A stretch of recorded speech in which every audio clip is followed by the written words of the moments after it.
Well, John, the US has plenty of vaccines. Should we make sure the world has enough too? Absolutely, but it's easier said than done. Well, let's say it at least.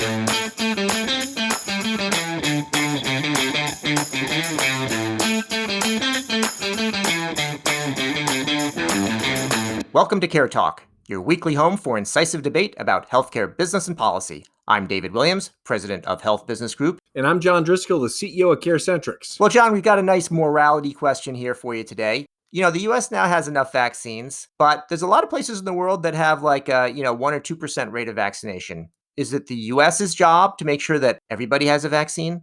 Well, obviously, if we've got the technology, we've got the distribution, we've got the supply, now is the time we should lead morally and not leave the rest of the world behind. I mean, I think it's sort of obvious, David. Yeah, John, there's a bunch of arguments that are used. I mean, the moral one will go right to there. Yeah, makes you feel good. Self-interested, you could say, well, if the virus is spreading elsewhere and there's these variants, eventually maybe they're going to get around the vaccine, or maybe we won't be able to do business with people if their economies come to a halt. Plus, maybe we want to compete with China and Russia. So, sorry, are you giving the arguments in favor of my position? Because I'd like to expound on that. Or are you going to somehow kind of take the immoral stance that you started? Well, John, I'll take the immoral stance. Sure, it's good to go and make sure everybody has a vaccine. But if you do that, there's a few things that happen. First of all, you're going to get in the way of the free market, which can help to solve this problem in the first place. I'm sorry. Are we talking about the pharmaceutical market, the monopolistic, highly regulated, costs going up all the time pharmacy market that you have great issues with in other podcasts? But suddenly you're going to suggest a free market exists when the government protects the profits? I mean, what are you talking about? All right, John. Just giving you a little red meat, John, to chew on and throw you off. But listen, all the time here we're talking about social determinants of health, reducing inequality in the U.S., improving health equity. So I think we should focus on that. Otherwise, we're going to go to India and make sure that there's actually, like, everybody has a place to live and clean water and good roads and all infrastructure, so that we address their social determinants of health without addressing them here. I mean, I think that's one of the problems. Oh, slow down the truck of nonsense. I mean, just stop it. I mean, the longer this pandemic goes on, and without vaccines, it will go longer, the more mutations we will see, and the greater risk, not just for those places where the pandemic sort of is running without vaccinations, but even for us. Even in the perversely narrowly defined self-interest that you espouse, what we're talking about here will protect us. There's three great reasons here, David. The first, honestly, is enlightened self-interest. The virus is already mutating into more dangerous forms in Brazil and more virulent forms in Britain. And that British strain has infected Vietnam. And in Vietnam, they're seeing a combo version of Brazil plus Britain that is quite dangerous. It hasn't jumped the barrier or the protections that we have with the current vaccines, but it will continue to mutate at scale until we have tamed this beast. Secondly, this pandemic, if it continues to run with the level of vaccination that currently exists, particularly outside of the West, you're looking at a $9 trillion economic loss. That's going to be at least $1 trillion that's going to affect us. We're protecting your health, David. We're protecting your financial health. And finally, this is an opportunity and a risk for U.S. power. I mean, China ran ahead of us with its vaccine diplomacy. Our brand has been damaged by Trump. John, there's a couple of things. First of all, the vaccines are so effective right now that it doesn't really matter if others get vaccinated or not. And yeah, there's a concern about the virus mutating, but it's had a lot of chance to mutate. It hasn't jumped around the vaccine yet, and it may not. On Brazil, there is no virologist on this show who will agree with the notion that the current vaccines protect you from any foreseeable mutation in the future. Yeah, good, John. Well, it's good you pointed out there's no virologist on the show. Now, turning to Brazil, as we said in previous episodes, they've had terrible management, and they screwed up. Now, it turns out that they reopened their economy anyway, and it's growing. Now, let's get to the point about competition with China and Russia. Now, there I agree. What about that example of the community in northern Brazil where they took a city and they actually immunized all, I think it's 40,000-ish residents, and the death and illness by COVID dropped by 95%. Brazil's still getting beaten up. They bet on herd immunity, which means herd pain and suffering. And now they've got new variants. I mean, I don't think Brazil is a model of Well, I don't success. think we're going to help them by getting them vaccines. Now, competition with China and Russia is another matter. Now, here you're right. We were slow to get out of the gates because our prior leader didn't do a good job on that.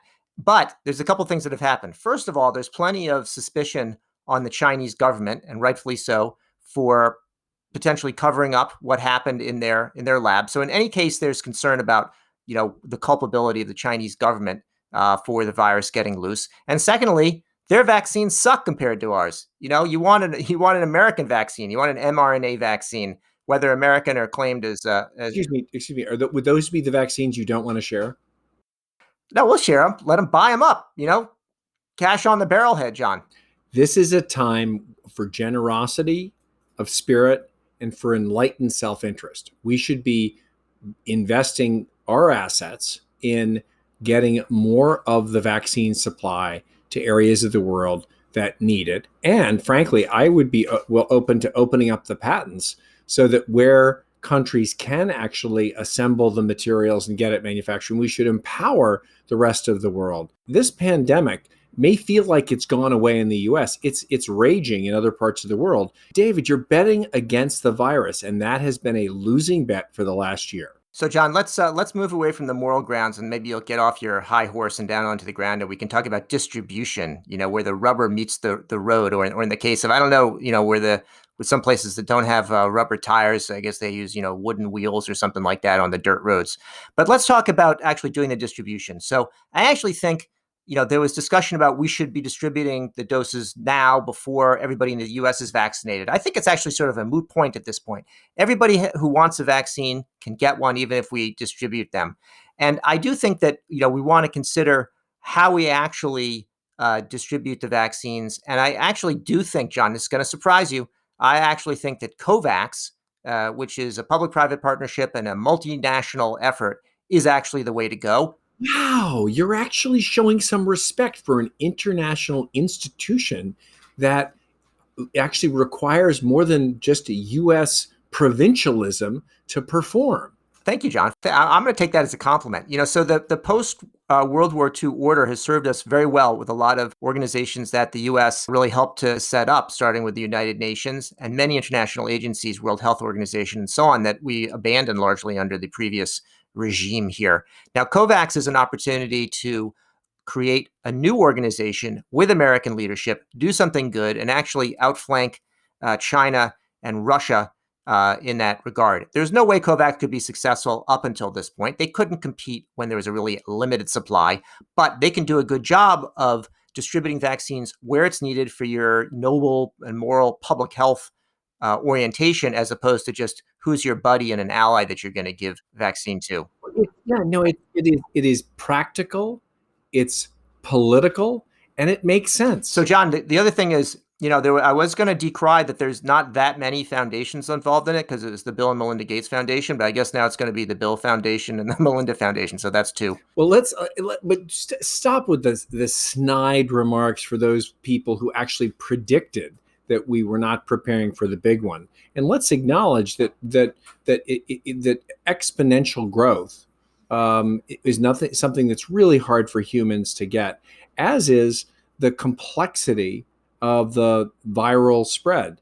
I think, David, anything we can do to sort of contain this and cure it through vaccines, we should be doing. It should be a national priority to solve this international problem. And I'm glad that even someone who's as an America firster like yourself can get behind COVAX because you think it will help America, because it will. So, John, I know you like to throw in some of your little pet projects there, like breaking patents. You break my patent, I'm going to break your patent, and then we'll see who's happy. We don't have patents.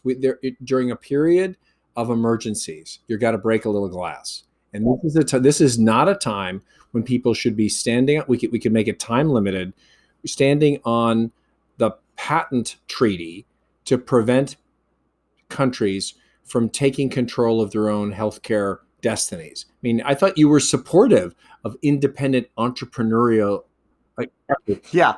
It's like government henchmen going around and going to snatch my patent. Now, true enough, there's actually a U.S. government patent on mRNA, which Moderna hasn't licensed, and I understand they could be sued for patent infringement. That'll have to be. There's no virologist and there's no patent attorney on this show either. Nonetheless, John, I think that patent breaking is a red herring, and the real bottlenecks have to do with By the way, what is a red herring? Have you ever had herring that was red? I have not. So that's a distraction. You're creating a distraction with a word that's a distraction. It's like a meta something. I don't know what.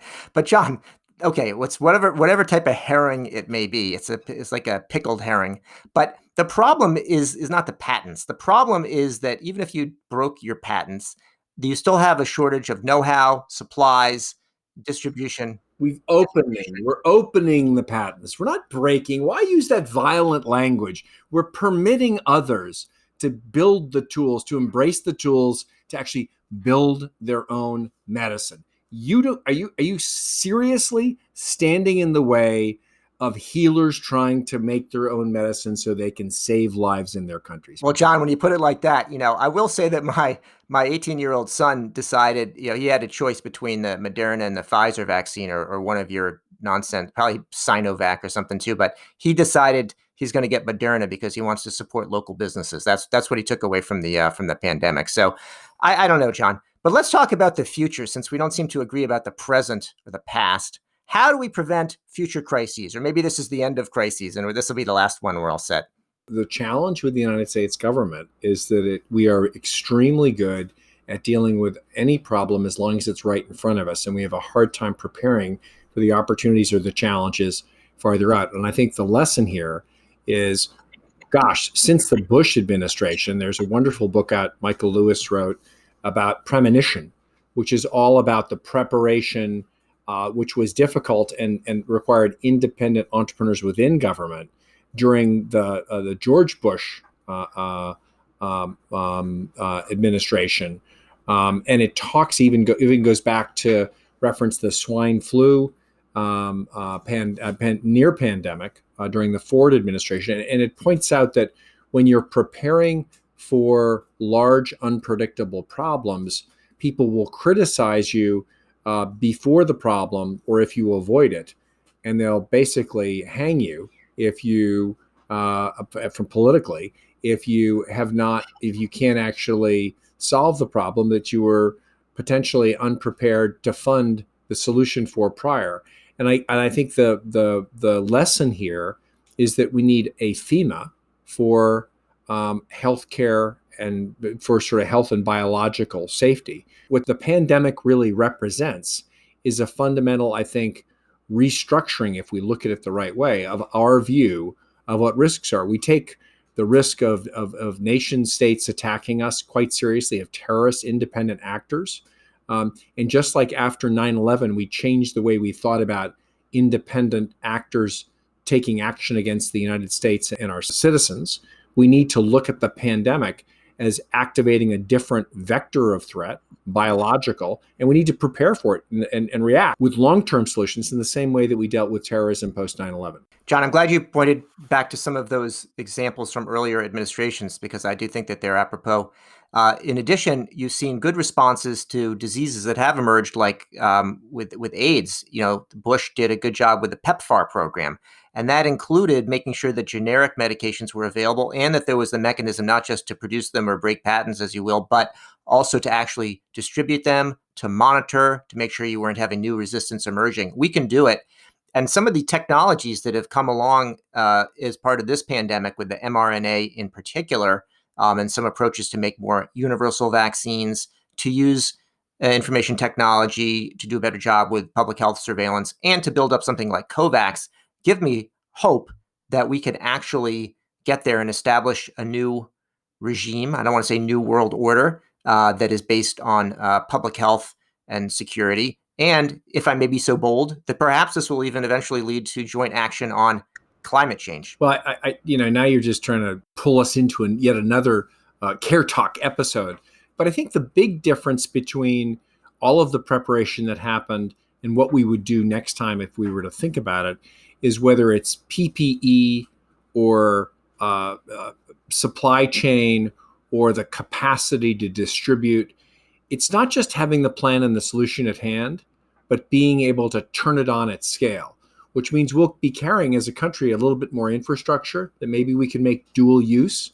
But what we have to prepare for is the ability to turn on that public health infrastructure and supply in a crisis within 30 to 60 days. What we proved this time is a plan without infrastructure and supplies will fail. Well, John, it sounds like you're ready. I'm ready, I guess, to pull us into the next episode of CareTalk. So for now, why don't I push us out of this episode by saying that's it for yet another edition of CareTalk. I'm David Williams, president of Health Business Group.